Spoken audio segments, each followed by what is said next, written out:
Hi there, everyone. Good evening. Tonight we're going to talk about communication styles.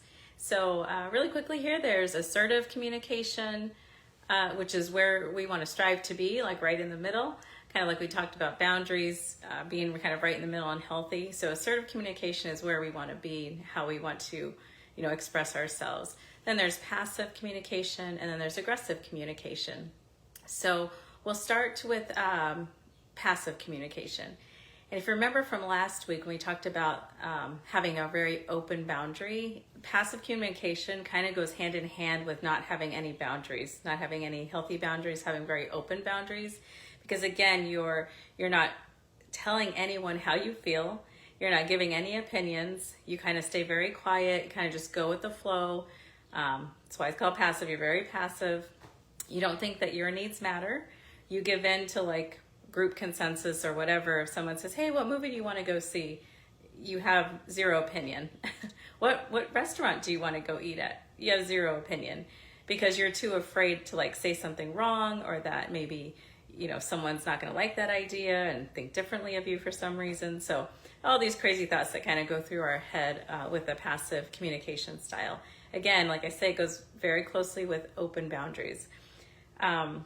Your people will kind of walk all over you, bully you, just like we talked about last time. So with that passive communication, you're not saying anything. You're not making your needs, wants, or desires known to anyone. Therefore, they don't know what you want, right? They don't know what makes you tick. They don't know your likes. They don't know your dislikes. They're just you're just kind of there, taking up real estate, right? You're just kind of hanging out, going with the flow, and no one really knows what you're all about, because you just stay kind of very quiet. Don't want anyone to get to know the real you for fear maybe they won't like you or something like that. Then there's aggressive communication, which again goes closely with the more rigid boundary that we talked about last time.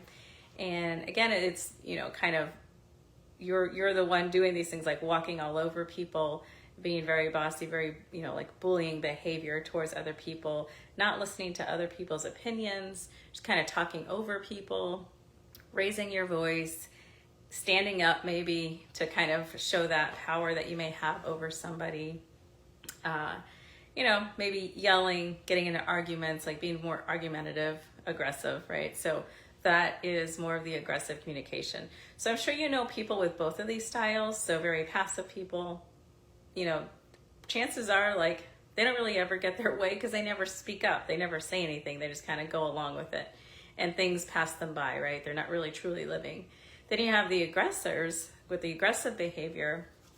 And, unfortunately, they typically have, low self-esteem. So they're kind of asserting their power because that's what makes them feel better. So they're, may come across as mean, rude, or crude, but that's just their way of making themselves kind of feel better, making themselves feel heard, and making themselves feel more like in control and in power, right? Having that power over somebody else.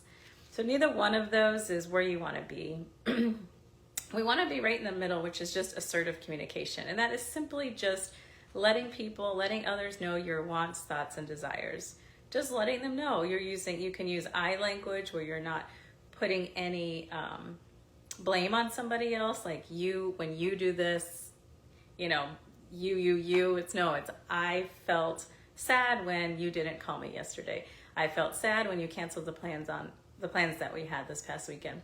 Whatever, maybe you're just kind of letting somebody know how you felt, not that they intentionally caused it, because you are in control of your feelings. So you can't blame anyone else but yourself for your own feelings, but that's another conversation too that we'll have.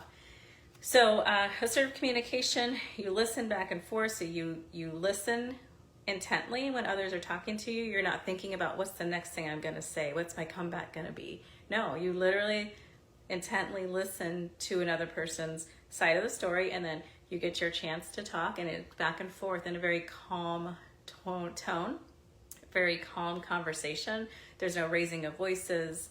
It doesn't escalate. It stays very, very calm. You stand up for yourself when you need to. So, again, it's really simple. You just are letting others know your wants, thoughts, and needs, right? You're just simply letting people know what they are. They can take them or leave them. It doesn't matter. What matters is that you were able to communicate that to someone else in a normal tone and remain calm. And that's where you get just that good communication, right? You're listening to someone, they're listening to you, and you just go back and forth.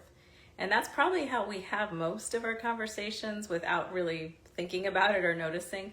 But it's sometimes maybe just that one person that kind of gets under your skin, or, you know, that one person that you just happen to always butt heads with or get into arguments with. But if you just remember, you know, I'm simply going to use the I language, which you could talk about another time, but accepting how I feel or accepting what I want, and it's just something about me, about yourself, right? You're not saying, well, Joe down the street wanted to go to Pizza Hut, so I guess that's, it's just silly, right? So you want to, you're just letting people know what you want, and you're not blaming others, you're not making up excuses or reasons and all these other things that we tend to do when we have like very passive communication.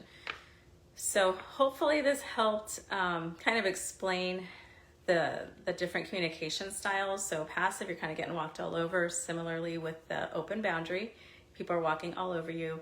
And then with the aggressive, it's similar to having that very rigid boundary where you're kind of overbearing towards others.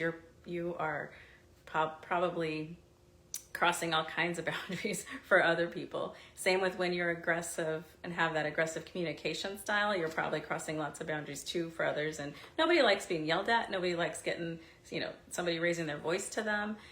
Feels disrespectful, it feels belittling. None of us like to feel that way. So again, what we want to strive for, just like the healthy boundary right in the middle, where again with boundaries, you're teaching people how to treat you, what is appropriate, what is not appropriate, what's acceptable, what's not acceptable. And with assertive communication, it's the same. You're just conveying your thoughts, wants, and needs to someone else.